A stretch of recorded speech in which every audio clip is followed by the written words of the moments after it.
Hi, and welcome to another Lemonade series. I'm Jaquetta, and I'm here with the creator of the reality formula and my mom, Lynne Forrest. And today I want to talk with Lynne and you guys about something that we have dealt with in our family, and that is the lemon of poverty consciousness. And that is something that is a family lineage belief that we share and carry and have carried. And I believe we've turned it around several times. And I want to talk with you, Mom, about how we have turned that particular belief into lemonade for us.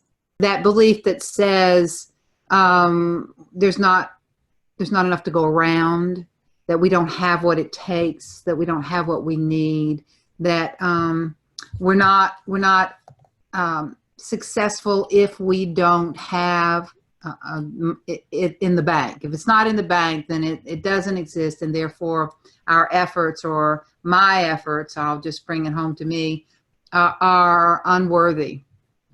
And for many years, I've been someone who, as you know, put my work out there, have written, and I've had a thriving practice.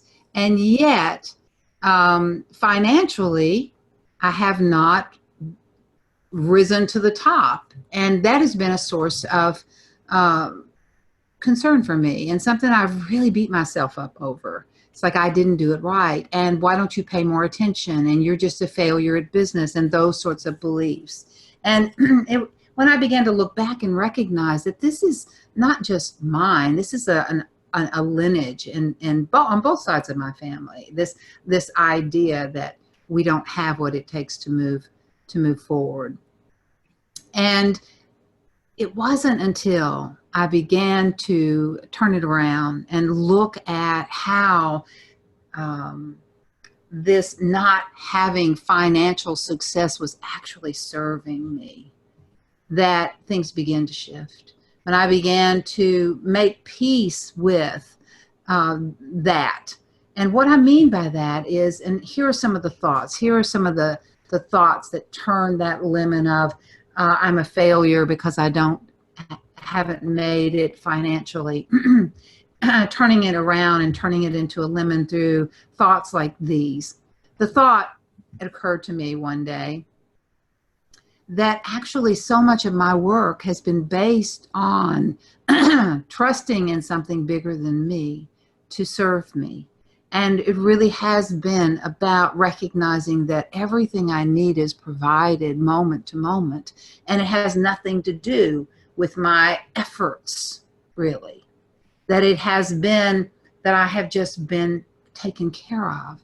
When I look at my life and see how the red carpet has been rolled out for me by the universe, time after time, through connection, through the things that matter, through the things that money bring, and yet, or that I've told myself I had to have money to bring, and yet without money, I still had these things coming my way, to opportunities to travel, to stay in people's homes and enjoy the abundance of their lifestyle, to have them respect and look up to the work that I do, and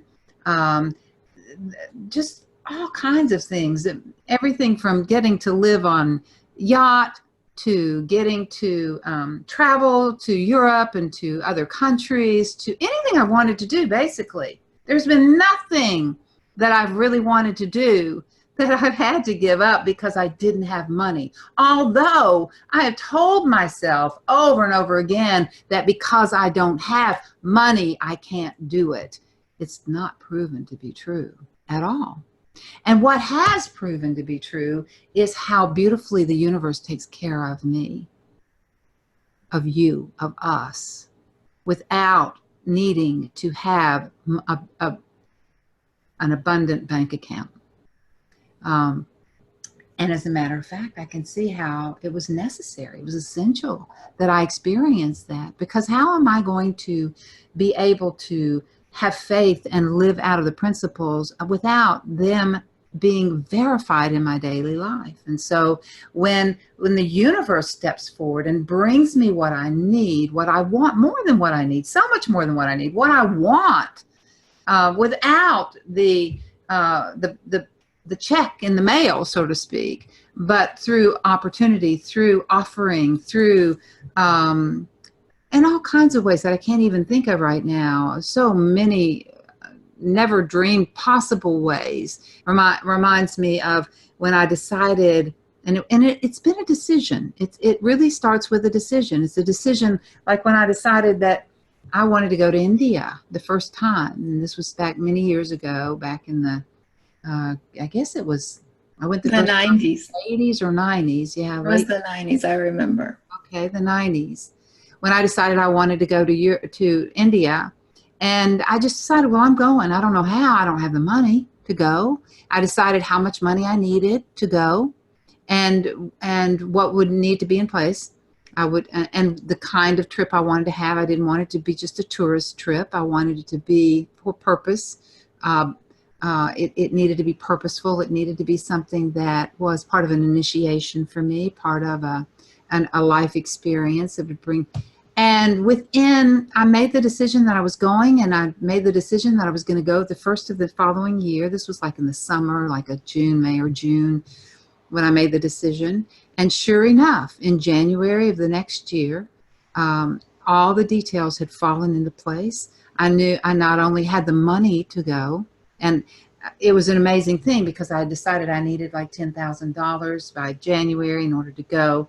And I didn't know how that was going to come, but I just knew that somehow, and my practice, certain things happened and certain things laid out. And come January, I was ready to go. I had the money in hand. I had signed up with a group to go, a group led by a scientist, and we went to research miracles. We did 5 domestic flights within India. We were there 3 or 4 weeks. I can't remember now. The things that I experienced and witnessed there, staying in the homes of students, of masters, getting to witness things that never witnessed up until that point or since. The miracles that I got to see, the opportunities that were brought my way, and were amazing. And this is just sort of that kind of thing. So it starts with the decision that it's possible. I don't have to be financially well off to experience the wealth of life and the gifts of life and the abundance which is ever around me. And that I came to experience that, to live that model, to live a model of trusting the universe, of really giving the universe the opportunity to manifest for me directly, that I get to have that close up and personal relationship with that which takes care of us all, and to rely on it, and to remember from where abundance comes always, not from the bank, not from a checking account, not from my IRA, but from source, from that which sources me. And that, when I live in that, there is no fear. When I remember that, there's no anxiety, there's no worry, it's just like, well, I don't know where that's going to come from. It's going to be exciting to see. And I know you have your own stories about this because I've gotten to witness them. So yeah, tell me what this is bringing up for you, Ketta, because I know you've got a lot to share on this too. Well, yes, I do. I don't know if we have time or we want to make it that long. But just say, yeah.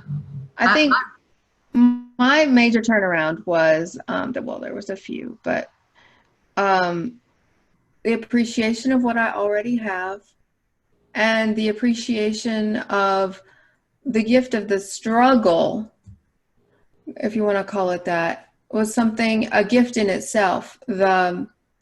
The self-confidence that it gave me, the pride in workmanship and ownership, the appreciation of how we can create something and how we can work for something and the work be enjoyable and fun in itself and a reward of itself. And then watching the fruits of that labor. And it seems like the more you enjoy doing something, the more reward it has in store for you. Mhm. And for me, that's been the biggest gift, is enjoying the ride, enjoying the work, and learning to trust Mhm. in that process. Yes. Yeah. I think there's a lot more we could say about this. I think it might be worth doing another or one or two recorded episodes on turning financial scarcity mentality into the attitude of abundance. I think that there is so much to be said there. But for now, let's call this a go for now, shall we? Let's do it. That sounds good. Thank you. Thank you.